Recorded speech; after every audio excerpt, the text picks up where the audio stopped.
নমস্কার বন্ধুরা, রাহুল প্রতি মাসে 30,000 টাকার মতো ইনকাম করে। এবার এই 30,000 টাকায় প্রতি মাসের যাবতীয় সংসারের খরচা আছে, তার উপর স্বাদ আহ্লাদ আছে, সেই কারণের জন্য কিছু টাকা খরচা হয়। সর্বোপরি কিছু টাকা সেভ করেও তো রাখতে হবে ভবিষ্যতের জন্য বা খারাপ সময়ের জন্য। তো আমরা যারা রাহুল বা রাহুলের মতো নিম্ন বা মধ্য আয়ের মানুষ, যারা মাস গেলে 20, 30 কিংবা 40,000 টাকার মতো ইনকাম করি, তাদের কাছে বড় চ্যালেঞ্জ কোথায় ইনভেস্ট করব সেটা না, তাদের কাছে বড় চ্যালেঞ্জ হলো সংসারের যাবতীয় খরচাখরচি বাঁচিয়ে কিভাবে আমি সেভ করব এবং সেভ করার পরে সেই টাকাটা ইনভেস্ট করব যাতে ভবিষ্যতের জন্য কিছু অর্থ সংস্থান করতে পারি। তো বন্ধুরা, আজকের এই ভিডিওটা খুব গুরুত্বপূর্ণ হতে চলেছে। আজকের এই ভিডিওতে আপনাদেরকে আমি বলবো, যদি আপনার আয় মাসে 30,000 টাকা হয়, তাহলে আপনি সেই টাকায় কিভাবে সংসারের খরচ খরচা চালাবেন এবং কিছু টাকা সেভ করতে পারবেন যাতে সেই টাকাটা আপনি ইনভেস্ট করতে পারেন এবং ভবিষ্যতের জন্য একটা ভালো লামসাম অ্যামাউন্ট ক্রিয়েট করতে পারেন। তো যখনই আপনি প্রতি মাসের আপনার যে ইনকাম সেটা আয় করবেন, তখন সেই টাকাটা মোটামুটি 3টে খাতেতে আপনি ভাগ করে নেবেন। প্রথম যে খাত বা প্রথম যে অ্যাকাউন্ট সেটা হলো নিড অ্যাকাউন্ট। নিড অ্যাকাউন্টের মধ্যে আসবে আপনার নিত্য প্রয়োজনীয় জিনিসের খরচ, যেমন ধরুন আপনার হাউজিং, থাকার জন্য যে বাড়ির ভাড়া আছে সেটা হতে পারে, অথবা যদি আপনি হোম লোন নিয়ে রাখেন সেক্ষেত্রে তার ইএমআই হবে। তারপরে আছে ট্রান্সপোর্টেশন, অফিস বা কর্মক্ষেত্রে যাওয়ার জন্য আপনার যে খরচ খরচা আছে সেই ট্রান্সপোর্টেশন কস্ট আসবে। তারপরে আসবে ফুড, খাবারের bill, utilities, gas bill, electric bill ইত্যাদি ইত্যাদি। তারপরে আছে ক্লোদিং, মেডিসিনস। এবং এই অ্যাকাউন্টেতে আমি আরও দুটো গুরুত্বপূর্ণ আইটেম অ্যাড করব। প্রথমটা হলো লাইফ ইন্স্যুরেন্স, অর্থাৎ আপনাকে অবশ্যই জীবন বিমা করতে হবে। যদি আপনি পরিবারের একমাত্র উপার্জনক্ষম মেম্বার হন, তাহলে তো আপনার লাইফ ইন্স্যুরেন্স মাস্ট। আর যেটা আছে সেটা হলো হেলথ ইন্স্যুরেন্স। হেলথ ইন্স্যুরেন্সও কিন্তু আপনাকে অবশ্যই নিতে হবে। একবেলা আধমুঠো কম খেয়ে থাকবেন সেও ভালো, তাতে শরীর ভালো থাকবে, কিন্তু হেলথ ইন্স্যুরেন্সের ক্ষেত্রে কিন্তু কোনো কম্প্রোমাইজ করা যাবে না। হেলথ ইন্স্যুরেন্স নিতে হবে, কারণ একটা বড় ব্যাধি হলে কিন্তু আপনার জমানো যা টাকা আছে সব টাকাটা কিন্তু একবারেই বেরিয়ে যেতে পারে। এরপরে যে অ্যাকাউন্ট সেটা হলো ওয়ান্টস অ্যাকাউন্ট, অর্থাৎ আমাদের যে স্বাদ আহ্লাদ আছে তার পিছনেও আমাদের খরচা করতে হয়। আমি এরকম করতে পারি না যে সমস্ত টাকা আমি আজ জমিয়ে যাব, তারপর রিটায়ারমেন্টের সময় বুড়ো বয়সেতে গিয়ে এনজয় করব, সেটা তো হতে পারে না। সেই সময় না থাকবে দাঁত, না থাকবে পায়ের জোর কোথাও ঘুরে বেড়ানোর জন্য। তো সেই কারণের জন্যই সমস্ত যে শখ আহ্লাদগুলো আছে সেটাও কিন্তু অল্প বেশি মেটাতে হবে, এবং সেই অ্যাকাউন্টের জন্য আপনাকে অবশ্যই কিছু কিছু টাকা খরচা করতে হবে। তো এর মধ্যে থাকবে বিভিন্ন ধরনের এক্সপেন্সিভ ব্র্যান্ডেড ক্লথস, তারপর আছে বিভিন্ন ধরনের ইলেকট্রনিক গ্যাজেট যেমন মোবাইল ইত্যাদি ইত্যাদি। বিভিন্ন ভ্যানিটি আইটেমস অনেকের পছন্দ হতে পারে, সেটা কিনবেন। বিভিন্ন লাইফস্টাইল প্রোডাক্ট আছে, বিউটি প্রোডাক্ট আছে, সেইগুলো আসছে তার মধ্যে। পার্সোনাল ভেহিকেলস, নিজের পছন্দের বাইক হতে পারে। তারপরে হলো ভ্যাকেশন, সুইজারল্যান্ড না হোক অন্তত বছরে একবার দীঘা, পুরী, দার্জিলিং তো ঘুরে আসা যায়, তার জন্য তো বড় কিছু খরচা হবে না। এবং সর্বোপরি যেটা সেটা হলো যে লিস্ট ইজ নেভার এন্ডিং। আসলে মানুষের চা পাওয়ার আশা আকাঙ্ক্ষার তো শেষ নেই, সেই জন্য ওয়ান্সেরও কোনো শেষ নেই। আপনি লিস্ট বাড়াতেই থাকবেন, এই কম্পিউটারের পাতা শেষ হয়ে যাবে কিন্তু আপনার লিস্ট শেষ হবে না। আমি শুধুমাত্র সেই লিস্টগুলোর কথাই বললাম, একজন মধ্যবিত্ত ছাপোষা মানুষের যে যে আকাঙ্ক্ষাগুলো আছে সেই আকাঙ্ক্ষার কথাই আমি মাত্র এখানে বললাম। এরপরে 3 নম্বর যে অ্যাকাউন্ট বা খাত সেটা হলো সেভ অ্যান্ড ইনভেস্টমেন্টের খাত। তো প্রথম দুটো খরচ করে যাওয়ার পরেতে তৃতীয় নম্বরেতে গিয়ে থাকবে আপনার জমার খাত। তো এইখানে আপনাকে ইনভেস্ট করতে হবে। তো ইনভেস্ট আমি কোথায় করব? ইনভেস্টমেন্টের 4-5টা প্রধান ক্যাটাগরি আছে। প্রথম যেটা সেটা হলো ডেট ইনস্ট্রুমেন্ট, অর্থাৎ এই জায়গাতে আপনি টাকা রাখলে আপনার টাকার নিরাপত্তা এবং নিশ্চয়তা থাকবে। আমার টাকা প্রতি বছরই বাড়বে, কিন্তু এক্ষেত্রে কি হয়, আমার টাকার রিটার্নটা কম পাওয়া যায়। গ্যারান্টেড রিটার্ন তো পাবেন, কিন্তু সেক্ষেত্রে আপনার রিটার্নের অ্যামাউন্টটা কম হবে। সেক্ষেত্রে আপনার রিটার্নের যে রেট অফ ইন্টারেস্ট সেটা আমি কম পাবো। সেক্ষেত্রে আপনার জন্য অপশান হতে পারে ব্যাংকের এফডি, পিপিএফ আছে, বাড়িতে কন্যা সন্তান থাকলে তার জন্য সুকন্যা সমৃদ্ধি যোজনা হতে পারে। এইগুলো হলো আপনার ডেট ইনস্ট্রুমেন্ট। তারপরে যেটা আসবে সেটা হলো ইকুইটি ইনস্ট্রুমেন্ট। ইকুইটি ইনস্ট্রুমেন্ট হলো বিভিন্ন কোম্পানির স্টক বা শেয়ারে ইনভেস্টমেন্ট। সেটা ডাইরেক্ট হতে পারে যদি আপনি ডাইরেক্ট ইনভেস্ট করেন, অথবা মিউচুয়াল ফান্ডের থ্রু দিয়ে আপনি ইনভেস্ট করতে পারেন। তো মিউচুয়াল ফান্ড আছে, আর একটা ক্যাটাগরি আছে সেটাকে বলা হয় ইটিএফ বা এক্সচেঞ্জ ট্রেডেড ফান্ড। এইগুলো সব গেল ইকুইটি ইনভেস্টমেন্ট। ইকুইটি ইনভেস্টমেন্টের সবথেকে বড় সুবিধা হলো যে এই ইনভেস্টমেন্টটা যদিও একটু ভোলাটাইল হয়, কিন্তু লং টার্মে এই ইনভেস্টমেন্ট থেকেই কিন্তু আপনার সবথেকে ভালো রিটার্ন পাওয়া যায়।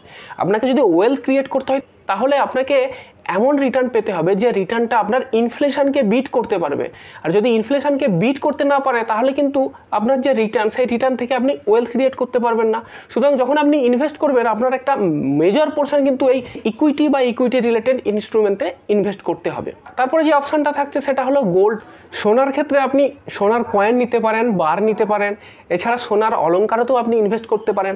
বিশেষ করে যদি বাড়িতে কন্যা সন্তান থাকে তাহলে বিয়ের জন্য এখন থেকে অল্প অল্প করে সোনা জমাতে শুরু করতে পারেন। কিন্তু এই প্রসঙ্গে একটা কথা আমি বলবো, আপনি ফিজিক্যাল গোল্ড না নিয়ে সোনার কাগজ অর্থাৎ সোভারিন গোল্ড বন্ডে ইনভেস্ট করতে পারেন। সোভারিন গোল্ড বন্ডে কিন্তু আপনার ওই ফিজিক্যাল গোল্ড এর থেকে কিন্তু অনেক বেশি সুবিধে পাওয়া যায়। তো এই সোভারিন গোল্ড বন্ডে কী কী সুবিধা পাওয়া যায় সেই নিয়ে অলরেডি একটা ভিডিও আমি বানিয়ে রেখেছি। সেই ভিডিওর লিঙ্কটা এই ভিডিওর শেষে এন্ড স্ক্রিনে দিয়ে দেবো, আপনি ইন্টারেস্টেড থাকলে সেটা দেখে নিতে পারেন। এরপরে আরেকটা ইনভেস্টমেন্ট অপশন থাকতে পারে, সেটা হলো ল্যান্ড এবং রিয়েল এস্টেট। এই ল্যান্ড এবং রিয়েল এস্টেট কিন্তু সবার জন্য না, কারণ আপনি জানেন যে ল্যান্ড বা রিয়েল এস্টেটে ইনভেস্ট করতে গেলে কিন্তু আপনাকে এক লপ্তে অনেকটা টাকা ইনভেস্ট করতে হবে, সেটা লাখতে অথবা কোটিতে হতে পারে। সেই কারণের জন্য মধ্যবিত্ত মানুষের ক্ষেত্রে, যারা আমরা স্যালারিড পার্সন, যাদের প্রতি মাসে মাসে অল্প অল্প আয় হয়, তাদের ক্ষেত্রে এককালীন এতগুলো টাকা ইনভেস্ট করা মুশকিল। কিন্তু প্রথম দুটো বা প্রথম যে তিনটে অপশানের কথা বললাম, সেই অপশানগুলোতে কিন্তু আপনি প্রতি মাসে অল্প অল্প করে ইনভেস্ট করতে পারেন। তো আপনার জন্য এই তিনটে ইনভেস্টমেন্ট অপশন কিন্তু থেকেই যাবে। একটা হলো ডেট ইনস্ট্রুমেন্ট, একটা হলো ইকুইটি, আর 3 নম্বর হলো গোল্ড। এইবার মনে করুন আমি রাহুলের কথা আপনাকে বলেছি। রাহুল প্রতি মাসে মোটামুটি 30,000 টাকার মতো আয় করে। তো এই 30,000 টাকা রাহুল কিভাবে খরচা করবে তার একটা টেন্টেটিভ ফর্মুলা আপনাকে আমি বলে দিই। এটাকে বলা হয় 50-20-30 রুল। আপনি যে টাকাটা ইনকাম করছেন তার 50% আপনার নিড বা প্রয়োজনীয় যে খরচাগুলো আছে তার পিছনে খরচা করুন। 20% আপনি আপনার ওয়ান্স অর্থাৎ আপনার যে স্বাদ আহ্লাদ আছে তার পিছনে খরচা করুন, এবং 30% আপনি সেভ করুন এবং ইনভেস্ট করুন। এবার আমরা ক্যালকুলেশন করে দেখি রাহুলের ক্ষেত্রে এই হিসেবটা কীরকম দাঁড়াচ্ছে। তো রাহুলের যেহেতু প্রতি মাসে ইনকাম 30,000, তার 50% অর্থাৎ 15,000 টাকা সে নিড অ্যাকাউন্টেতে খরচা করবে। 20% অর্থাৎ 6,000 টাকা সে খরচা করবে তার স্বাদ আহ্লাদের পিছনে, আর 30% দ্যাট মিনস 9,000 টাকা প্রতি মাসে সে সেভ করবে এবং ইনভেস্ট করবে। এবার দেখে নিই যে রাহুল যে 15,000 টাকা আমি বললাম যে নিড অ্যাকাউন্টে খরচা করবে, সেই ব্রেকআপটা কীরকম হবে।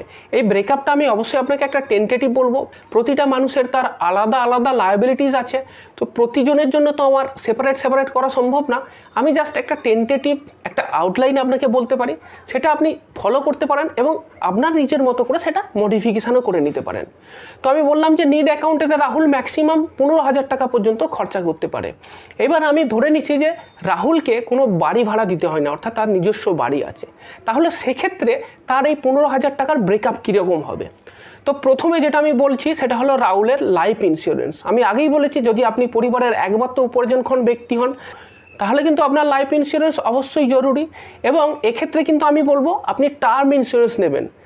রাহুলের ক্ষেত্রে কত টাকা লাইফ কভার নিতে হবে, তো এক্ষেত্রে একটা থাম্ব রুল আছে। থাম্ব রুলটা এটাই বলে যে আপনার যে অ্যানুয়াল ইনকাম তার 20 টাইমস অর্থাৎ তার 20 গুণ আপনার ইন্স্যুরেন্স কাভার হওয়া উচিত। তো রাহুলের ক্ষেত্রে মাসে 30,000 টাকা ইনকাম হলে বছরে যেটা দাঁড়াচ্ছে সেটা হলো 3,60,000 টাকা। এবার এই 3,60,000 টাকা যদি আমি 20 গুণ হিসেব করি সেটা হলো 72 লাখ টাকা। তো রাহুলকে 72 লাখ টাকার টার্ম ইন্স্যুরেন্স নিতে হবে। এবার এই 72 লাখ টাকার কাভার পেতে গেলে আপনাকে প্রতি মাসে ইন্স্যুরেন্সের কিছু প্রিমিয়াম দিতে হবে। তো সেই ইন্স্যুরেন্সের প্রিমিয়ামটা আমি ক্যালকুলেট করে দেখলাম মোটামুটি 800 টাকার মতো আসছে। তো প্রথম যে খরচা হলো সেটা হলো 800 টাকা, সেটা লাইফ ইন্স্যুরেন্সের প্রিমিয়ামে গেল। তারপরে যে খরচাটা হবে সেটা হলো হেলথ ইন্স্যুরেন্সের জন্য। হেলথ ইন্স্যুরেন্সের আপনাকে কত নিতে হবে, দেখুন হেলথ ইন্স্যুরেন্সের ক্ষেত্রে ফর্মুলা এটাই যে আপনার যে ইয়ারলি ইনকাম তার 50% অথবা 5 লাখ যেটা বেশি।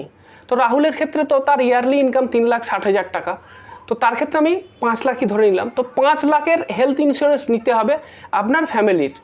তো এই 5 লাখ যদি হেলথ ইন্স্যুরেন্স আপনাকে পেতে হয় তাহলে সেক্ষেত্রে আপনাকে কত প্রিমিয়াম দিতে হবে।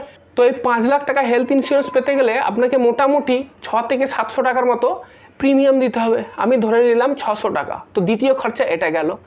তারপরে বাকি যে খরচাগুলো আসছে সেগুলো এরকম যে ধরুন ট্রান্সপোর্টেশন অর্থাৎ কর্মক্ষেত্রে যাওয়ার জন্য 2,000 ধরলাম, ফুড বিল ধরলাম মাসে 7,000 টাকা, ইউটিলিটিস কারেন্ট গ্যাস ইত্যাদি ইত্যাদি সেটাকে নিয়ে আমি ধরলাম 3,000 টাকা, ক্লদিংস জামা কাপড়ের জন্য 1000 টাকা রাখলাম, মেডিসিনের জন্য 600 টাকা, তো টোটাল 15,000 টাকার একটা মোটামুটি হিসেব দিলাম। আপনি আপনার মতো করে হিসেব করে নেবেন, কারণ এটা ম্যান টু ম্যান ভ্যারি করে। কিন্তু আমাদের লক্ষ্য যেটা হবে, আমাদের এই যে নিড অ্যাকাউন্টের খরচা, এটা যেন 15,000-এর মধ্যেই হয়ে যায়। এবার সবাই তো রাহুলের মতো লাকি নাও হতে পারে, সবার নিজের বাড়ি নাও থাকতে পারে, অনেকের ক্ষেত্রে এটাও হতে পারে তাকে বাড়ি ভাড়াই থাকতে হবে। তো সেক্ষেত্রে বাড়ি ভাড়ার খরচাটাও যোগ হবে। মনে করুন 5-6 হাজার টাকা যদি বাড়ি ভাড়া লেগে যায়, তাহলে 5-6 হাজার টাকা আরও এক্সট্রা খরচা হয়ে যাবে। তো সেক্ষেত্রে আপনার সেভ করার জন্য বা ইনভেস্ট করার জন্য টাকা কম থাকবে। তো সেক্ষেত্রে আপনি চেষ্টা করতে পারেন যে আপনার অন্যান্য যে খরচাগুলো আছে সেগুলোকে একটু কম করার, বা আমি আপনাকে যে এরপরেই ওয়ান্স অ্যাকাউন্টসের কথা বলবো সেইখান থেকে কিছু কাটছাট করতে পারেন। সেভ এবং ইনভেস্টমেন্ট অ্যাকাউন্টে আমি হাত দিতে বারণ করব। এই টাকাটা আপনাকে কিন্তু প্রতি মাসে মাসে সেভ করতে হবে এবং ইনভেস্ট করতে হবে। এরপরে এলো ওয়ান্স অ্যাকাউন্ট। ওয়ান্স অ্যাকাউন্টসেতে রাহুল 6,000 টাকা খরচা করতে পারে প্রতি মাসে। কিন্তু আমি রাহুলকে বলবো যে শুরুর দিকে, কেরিয়ারের শুরুর সময়তে না এতটাও খরচা না করে 6,000 টাকা নয়, আপনি বরং 5,000 টাকা খরচা করুন। 5,000 টাকাও কম না, প্রতি মাসে 5,000 মানে বছরে 60,000 টাকা। তো এই যে 1,000 টাকা বেঁচে গেল, এই 1,000 টাকাটা আপনি সেভ এবং ইনভেস্টমেন্টের খাতে নিয়ে চলে যান। তো সেভ এবং ইনভেস্টমেন্ট খাতের জন্য তো অলরেডি আমি 30% অ্যালোকেট করে দিয়েছি। 30,000 টাকা 30% মানে 9,000 টাকা। আমি চাইছি এইখান থেকে আরও 1,000 টাকা আপনি নিন আপনার এই ওয়ান্স অ্যাকাউন্ট থেকে, তাহলে আপনার একটা রাউন্ড ফিগারে এসে গেল 10,000 টাকা। কারণ এই 10,000 টাকা ইনভেস্ট করার মতো একটা টাকা। তো এই 10,000 টাকা আপনি ইনভেস্ট করবেন। এইবার রাহুল প্রতি মাসে 10,000 টাকা সেভ করে নিয়েছে। এবার এই 10,000 টাকা যেটা সেভ করেছেন সেই টাকাটা তিনি কোথায় ইনভেস্ট করবেন? তো এই ইনভেস্টমেন্টেরও একটা ফর্মুলা আছে, সেই ফর্মুলাটাকে বলা হয় 100 - এজ রুল। অর্থাৎ আপনি যে টাকাটা ইনভেস্ট করছেন সেই টাকাটা আপনি কোথায় কতটা অ্যালোকেট করবেন তার বিষয়তেই এই রুলটা। এই রুল বলে যে আপনার বর্তমানে যে বয়স, আপনার টোটাল ইনভেস্টমেন্টের সেই পার্সেন্টেজটা আপনি ডেট ইনস্ট্রুমেন্টেতে ইনভেস্ট করুন, এবং বাকি যে পোর্শনটা থেকে যাচ্ছে সেটা কিন্তু আপনি ইকুইটি মার্কেটেতে ইনভেস্ট করুন। মনে করলাম রাহুলের বর্তমান বয়স 40 বছর, তাহলে রাহুলকে তার যে টোটাল ইনভেস্টমেন্ট তার 40% সে ডেট ইনস্ট্রুমেন্টেতে ইনভেস্ট করুক। ডেট ইনস্ট্রুমেন্ট মানে যেগুলো ফিক্সড রিটার্ন ইনস্ট্রুমেন্ট বললাম, যেমন এফডি, পিপিএফ, সুকন্যা সমৃদ্ধি যোজনা ইত্যাদি ইত্যাদি। তো 10,000 টাকার যদি আমি 40% ধরে নিই তাহলে আসছে কত? 4,000 টাকা। তো প্রতি মাসে 4,000 টাকা রাহুল এই ডেট ইনস্ট্রুমেন্টেতে ইনভেস্ট করবে, এবং 60% টাকা রাহুল ইনভেস্ট করবে ইকুইটি মার্কেটেতে। রাহুলের যদি শেয়ার মার্কেট সম্বন্ধে নলেজ থাকে বা সে যদি ইন্টারেস্টেড হয়, তাহলে লার্ন করে নিয়ে ব্যাপারগুলো বুঝে নিয়ে সে শেয়ার মার্কেটেতে ইনভেস্ট করতে পারে, কারণ শেয়ার মার্কেট থেকে সবথেকে ভালো রিটার্ন পাওয়া যায়। যদি তার মনে হয় যে না, এটা তার পক্ষে সম্ভব না, তার কাজের চাপ আছে, অন্যান্য অব্লিগেশন আছে, তার এত সময় নেই এইভাবে দেখে দেখে ইনভেস্ট করার, তাহলে সে মিউচুয়াল ফান্ডের থ্রু দিয়ে ইনভেস্ট করতে পারে। ভালো মিউচুয়াল ফান্ড কোনগুলো সে সম্বন্ধে অলরেডি বিভিন্ন ক্যাটাগরির ভিডিও আমি বানিয়েছি, আপনি দেখে নিতে পারেন আমার চ্যানেলেতে গিয়ে। তো 6,000 টাকা সে মিউচুয়াল ফান্ডেতে ইনভেস্ট করবে প্রতি মাসে। এরপরে যে কথাটা আমি বলবো সেটা সবথেকে ইম্পর্টেন্ট। আপনাকে যদি আপনার রিটায়ারমেন্টের জন্য ভালো কর্পাস ক্রিয়েট করতে হয়, তাহলে কিন্তু এই যে ফর্মুলাটা আছে, এই ফর্মুলাটাকে ফিক্সড মেনটেন করে চললে চলবে না। আমি এই বছরের জন্য বললাম, আপনার বয়স যখন 40 বছর তখন আপনার জন্য এটা ফর্মুলা যে আপনার 6,000 টাকা ইকুইটিতে, 4,000 টাকা ডেটেতে। কিন্তু যখন আপনার বয়স 41 হবে, আপনি যেখানেই কাজ করুন কিছু না কিছু তো ইনক্রিমেন্ট হবে। তো আপনাকে কিন্তু যেটা করতে হবে সেটা হলো যে আপনার যত ইনক্রিমেন্ট হবে তার 50% সেটা কিন্তু আপনাকে বাড়িয়ে যেতে হবে ইনভেস্টমেন্টেতেও। তো আমি ধরে নেব যে আপনি প্রতি বছর আপনার আগের বছরের যে ইনভেস্টমেন্ট ছিল তার অ্যাটলিস্ট 5% বাড়াবেন। অর্থাৎ এটা বলা যেতে পারে যে যদি এই বছর আপনি টোটাল 10,000 টাকা ইনভেস্ট করছেন, তো পরের বছর আপনাকে 10,500 টাকা ইনভেস্ট করতে হবে। এইবার আমরা একটা ক্যালকুলেশন করে দেখি যে টাকাটা রাহুল সেভ করছে আর ইনভেস্ট করছে সেই টাকার থেকে রিটায়ারমেন্টের সময় কীরকম রিটার্ন এক্সপেক্ট করা যেতে পারে, বা রিটায়ারমেন্টের সময় সে কত টাকা পাবে।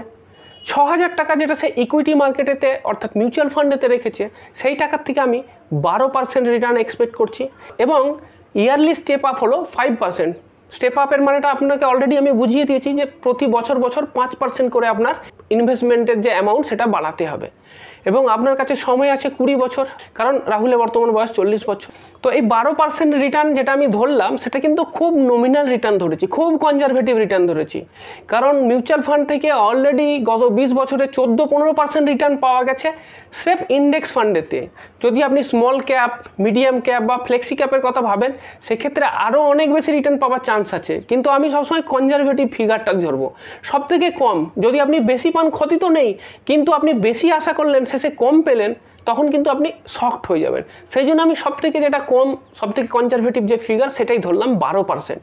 তাহলে 20 বছর পরে আপনার যে অ্যামাউন্টে টাকাটা আসবে, আমি পয়সার হিসাবে যাচ্ছি না, রাউন্ড ফিগারে বলছি, 71.22 লাখ।